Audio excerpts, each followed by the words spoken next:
عالم الغیب فلا یظہر علی غیبہ احدا الا من ارتضی من رسول.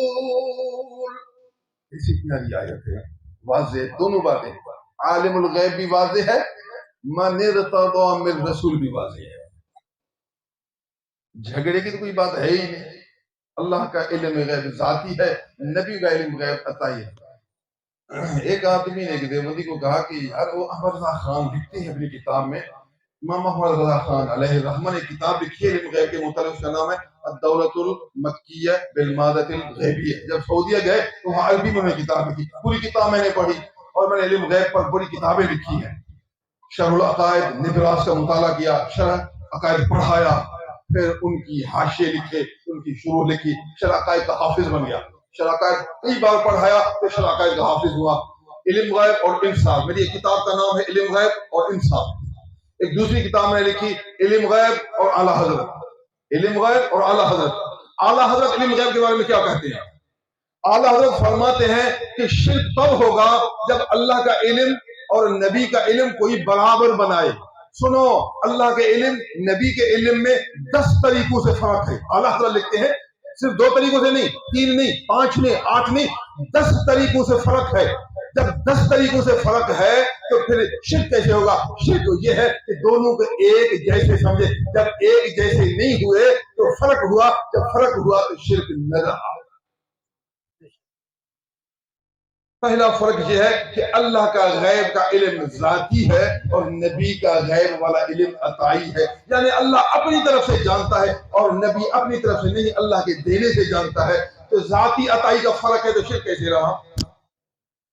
نمبر دو فرق کہ اللہ کا علم غیر متناہی ہے.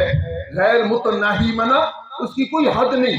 اللہ کا جو غیب کا علم ہے، غیب جانتا ہے، اس کی کوئی حد نہیں، جتنا کرو حد ہے ہی نہیں. غیر متناہی ہے، تناہی ہے نہیں. اور نبی کا علم جتنا بھی ہے وہ متناہی ہے.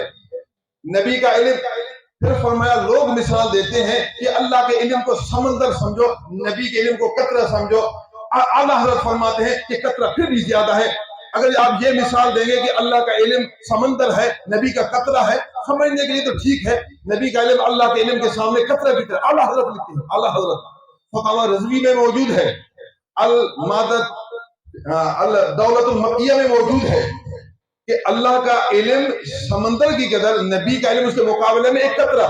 فرمایا سمجھنے کے لیے ٹھیک ہے کہو، لیکن حقیقت میں یہ بھی صحیح نہیں، کیونکہ قطرہ کو کچھ نسبت ہے اللہ کے علم کے سامنے، نبی کے علم کو بھی کچھ نسبت نہیں ہے. اللہ کا علم غیر متناہی ہے اور نبی کا علم متناہی ہے. تو متناہی کی ایک حد ہوتی ہے، وہاں حد ہی نہیں، تو پھر آپ کیسے یہ نسبت دے سکتے ہیں؟ یہ نسبت سمجھنے کے لیے تو کافی ہے. بڑا فرق ہے، سمندر اور ہے، قطرہ اور ہے. سمندر قطرہ کو جو ایک سمجھے تو غلط ہے، بے سمجھ ہے، نادان، احمق ہے، بے وقوف ہے. تو اللہ کا علم غیر متناہی ہے، نبی کا علم متناہی ہے. تو فرق ہوا، جب فرق ہوا تو شرک نہ رہا. پھر فرمایا اللہ کا علم قدیم اور نبی کا علم حادث ہے. قدیم اور ہے، حادث اور ہے. قدیم حادث کا فرق ہے. جب یہ فرق موجود ہے تو شرک نہیں رہا. شرک تب ہوتا ہے جب دونوں متساوی ہو، متماثل ہو، ایک جیسے ہو. جب ایک جیسے ہے نہیں تو شرک کیسے رہا؟ میں نے کتاب لکھی ہے علم غیب اور اعلیٰ حضرت. آپ یہ کتاب مطالعہ کریں گے. اور فتاوی میری کتاب ہے، اس کا نام ہے فتاوی صدیقیہ، جو کہ 826 صفحات پر مشتمل ہے. 826 صفحات پر فتاوی کی کتاب جو اس فقیر کی تصنیف ہے، اس کے اندر یہ رسالہ موجود ہے علم غیب اور اعلیٰ حضرت. تقریباً یہ 30 صفحات پر مشتمل ہوگا. چھوٹا سا رسالہ مگر بہترین رسالہ ہے. پڑھیں گے تو آپ کے اشکالات ختم ہوں گے، علم غیب کی حقیقت آپ کے سامنے آئے گی. چاہا کہ میں اس مجلس میں آپ کو اس موضوع پر کچھ سمجھاؤں، عالم کا دماغ کھل جائے گا، عوام کو نبی سے محبت پیدا ہو جائے گی.